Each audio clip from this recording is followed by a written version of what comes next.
This is how Nigerian football fans and members of the supporters club announced their presence in Curitiba.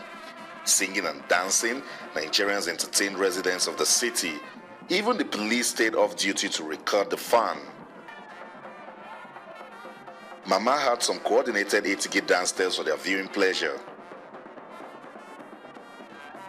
Sadly, what these optimistic fans don't know is that it has been destined they will leave the stadium heartbroken.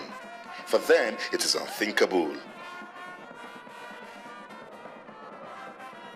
But it seems President General of the club, Rafiu Ladipo, had an idea it won't be an easy game for Nigeria.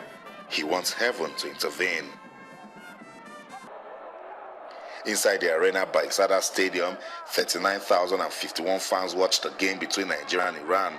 95% of that figure were rooting for the Super Eagles. At the end of the game, fans were disappointed that the Eagles couldn't fly over Iran, and they didn't hide their frustrations. So we are highly disappointed, actually.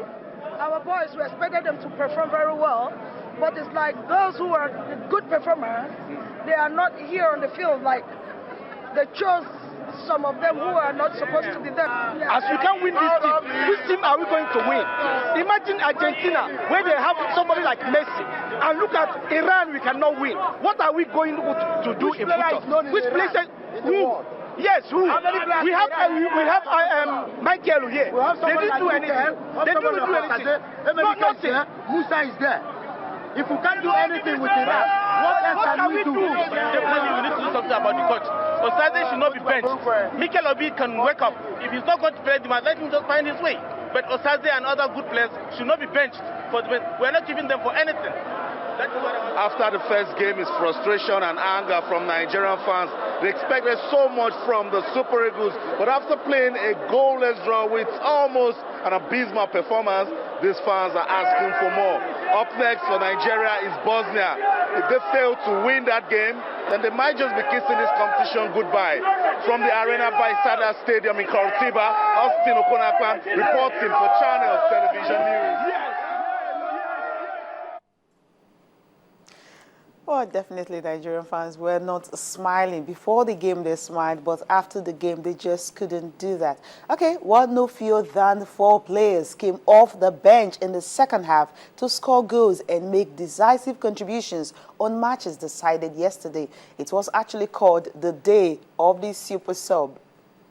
You're watching Channels Television, broadcasting live from Lagos. I'm Cecilia Omogbe. It's Sport This Morning. Welcome to the program. First, the headlines. This man on your screen, you will soon see on your screen, talking about Godfrey Obabuna, may not be fit for Bosnia clash. He is injured. And for the 8th time in the history of the competition, 2 substitutes from the same team came off the bench to score. And that was how the Algerians were overpowered by the Belgians.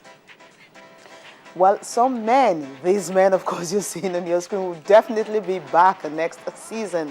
And, of course, they have no plans of leaving the San Antonio Spurs yet. Well, after that fantastic win over Miami Heat, who will want to leave? Definitely they want to repeat that next season. You join me and Tayo for more after this break, where fans are actually celebrating draws. While Nigerian fans were not smiling, where these fans from Korea and Mexico were celebrating the draw they had as if they actually won their matches.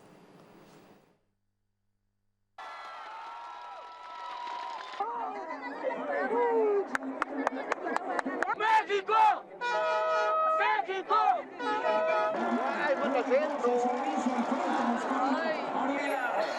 Ángulo Televisa Deportes, solo Neymar. Ahí está.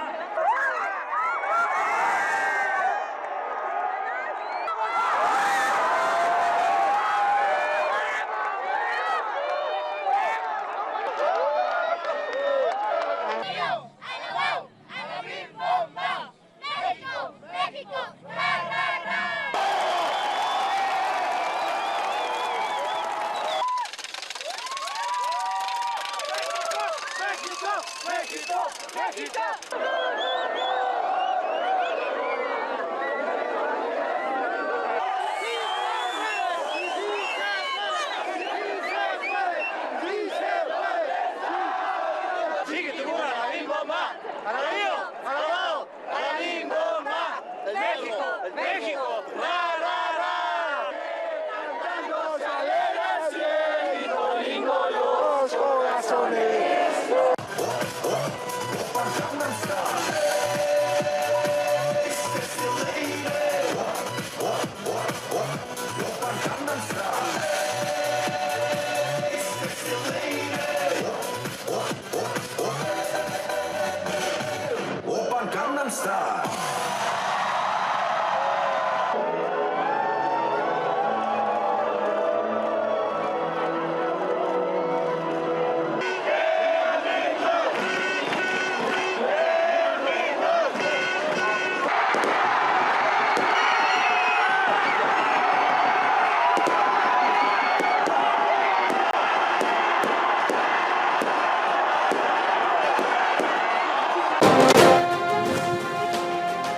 First celebration gathers in South Korea and, of course, in Mexico, where Nigerian fans definitely are not smiling.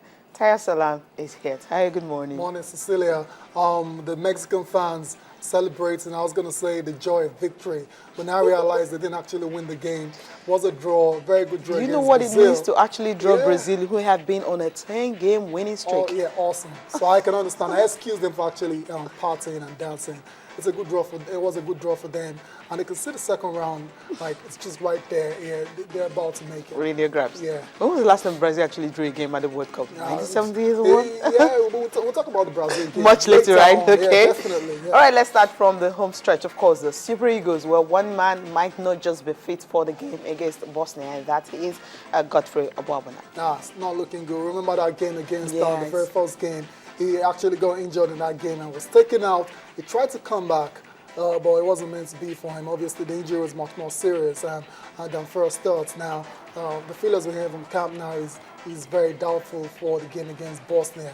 And it's not a very good one for Bob, making his debut at the World Cup. I'm sure he expected to play all the 3 games for the country, but then injuries have come out of very I think it's just one game. We're just hoping that it's just going to be just one game. Exactly, but that game is a very crucial one against Bosnia. I'm Make sure he or would, break. Yeah, I'm sure he would have loved to play that game, but no Bob Yobo stepped in for him against Iran. I thought he did a decent job as well. So Yeah, he did. I think he'll continue to partner Omero in central defense. Okay, well, he will definitely continue to partner. But Nigerians doesn't really like that. Okay, exactly. That's what I'm going to do. The tweet from the fans actually reacting to the game between Nigeria and Iran. It's really not a good one. And this is a Babatunde Adekola.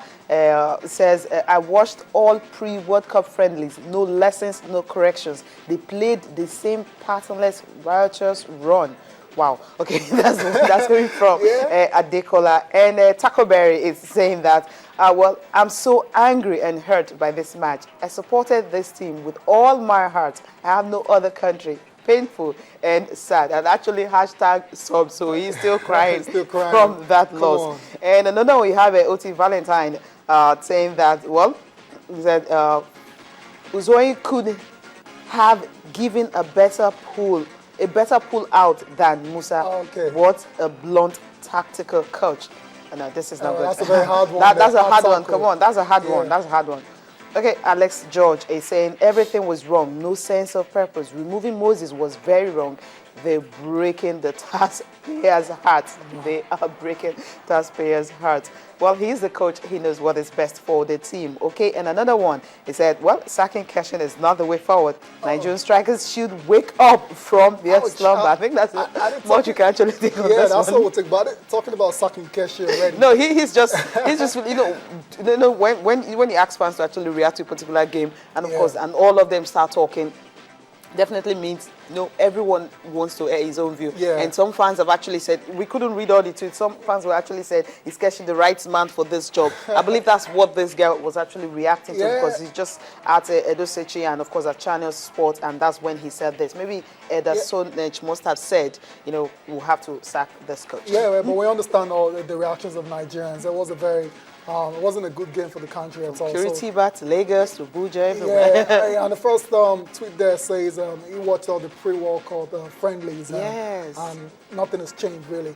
And I said before the World Cup started that Nigerians can't start judging this team. They can judge them once. With the Iraq game. That's what you said. Yeah, so that's what that dude has done. And he's come up with his very clear opinion that no lessons learned, no corrections, lessons learned, no pattern and all that.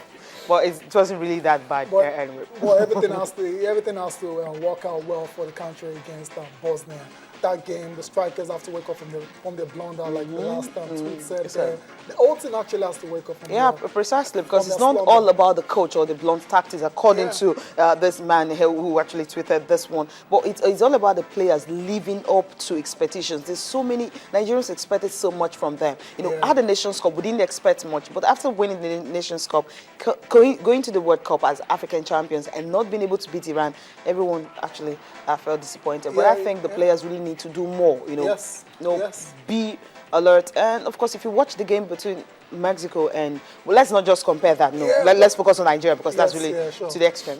Now, what the Nigerian Football Federation have actually said that they're really not disappointed, with the result, but they know that the Super Eagles can still go ahead and make it to the knockout stage, and the only way they can do that is to actually beat Bosnia. And of course, they're saying that there's no bonus round. Of course, the money has been settled and everything. So we just hope that Nigerians will continue to support the team, and of course, we will definitely do well. Yeah, the team, that's the key word there. And the last tweet said something about the strikers waking up from their slumber, but I think the whole team has to really step it up. Okay, now. not just one. Yeah, not just the strikers. There's all from back to the midfield and to the attack. They really need to step it up. And they have to up the ante from the very first minutes.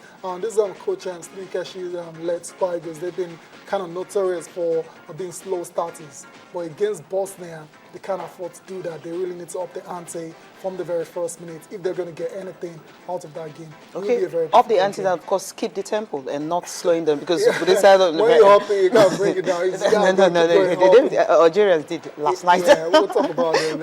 Okay, now talking about results of what transpired yesterday. Of course, it was the day of the Super Sub. That's why I'm tagging that day because you having two players coming off the bench to actually score for the Belgians who are making their first appearance for the first time in 12 years. Of course, they ensured that they did not just go down. Algerians started the fight 2-1. Yeah, they started, but they couldn't end the fight. Disappointing and heartbreaking loss for the Algerians. I thought they played very well until they kept the Belgians at bay for about 70 minutes, but then the quality of Belgium actually shone through at the end of the day. Marine Fellaini came on with that beautiful header. That was an awesome strike after a beautiful cross from De Bruyne. And the last goal was a classic counter-attack involving Eddie Nazar. Yeah, a lovely pass for Mertens and actually beat the goalkeeper with a very good shot. So good one for Belgium. I said yesterday they are the dark horses to win the tournament. They're a very good side. The talents are there. The quality is there as well too. And they have a very good coach in Mark Wilmot. So we'll see how it pans out for them. But I see them going out of this group and maybe making it to the semi-finals or the quarterfinals.